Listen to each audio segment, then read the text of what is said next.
All right, let's get right to it. It's November 5th. The S&P is sitting near all-time highs, but if you look under the hood, the internals are weak.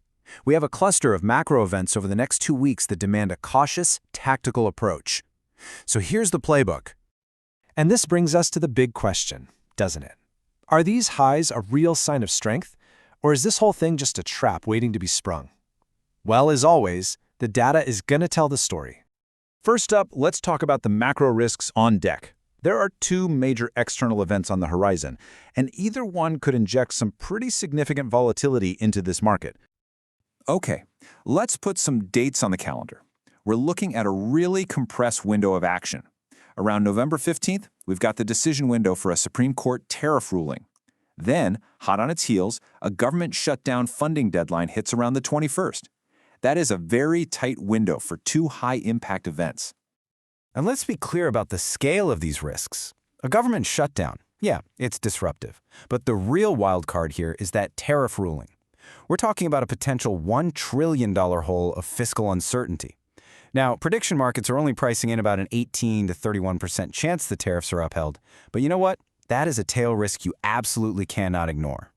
So that's the external picture, but what's just as concerning, maybe even more so, is the market's internal health. The headline indices are masking some really significant underlying weakness. And here's the core of the problem: extreme concentration. Get this, the top 10 stocks now make up 41.4% of the entire S&P 500. Just think about that for a second. The entire index is being held up by just a handful of names. You can see this divergence clear as day when you compare the market cap-weighted SPY to the equal-weighted RSP. It's truly a tale of 2 markets. The SPY, driven by those megacaps, is near its highs, but RSP, which tells you what the average stock is doing, is lagging, and lagging significantly. This is not the sign of a healthy, broad-based rally. And the warning signs don't stop there. Let's run through them. The S&P's advanced decline line, turning down.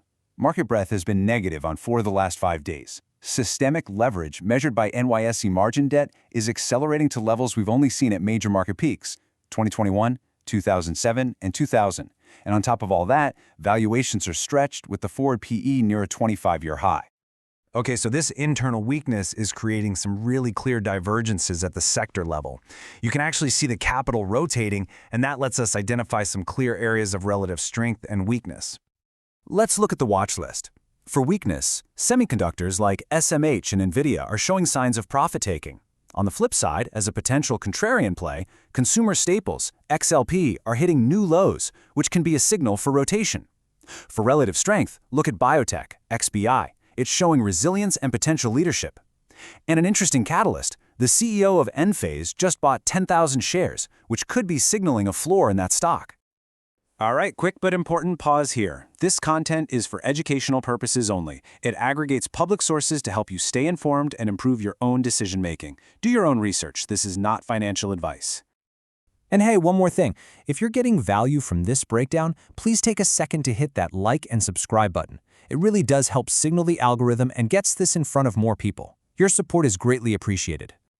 Okay, let's get tactical. Here's the playbook, the key levels, the scenarios, and how to think about positioning for the next 1 to 2 weeks. For SPY, the key range to watch is between 672.50 on the downside and 680 on the upside. My base case, given all the uncertainty, is to stay neutral inside this range. Hold cash, be patient, wait for a decisive break. A daily close below 672.50 is the bear trigger. Time to increase hedges and reduce long delta.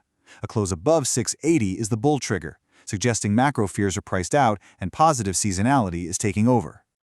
And here is the absolute core of the bear thesis. It's this idea that persistent and worsening negative market breadth could finally cause the mega-cap leaders to falter, leading the S&P 500 to catch down to where the average stock has been trading. So, with that framework in mind, let's look at 2 risk-defined option setups that align with what we've been talking about.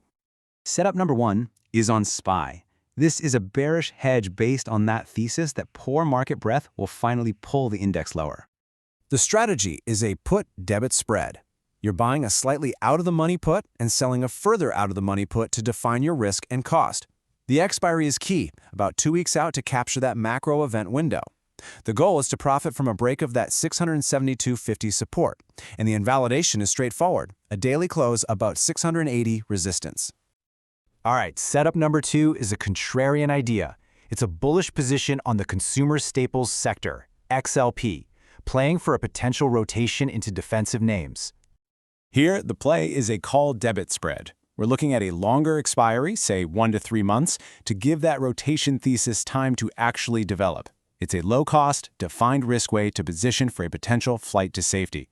The invalidation point, a new 52-week low in XLP, would tell us we're either too early or just plain wrong. And of course, because we're talking about options trading involves substantial risk. Capital is at risk, losses can exceed premium paid, and it is not suitable for all investors. Manage position sizing and risk carefully. Not trading advice, just a market update to keep you informed. Markets carry risk. Trade your plan, manage downside, and verify all data. So I'll leave you with this. With leverage this high and internals this weak, will that handful of market leaders be enough to defy gravity through the shutdown and tariff catalysts? That's the core conflict we're all watching.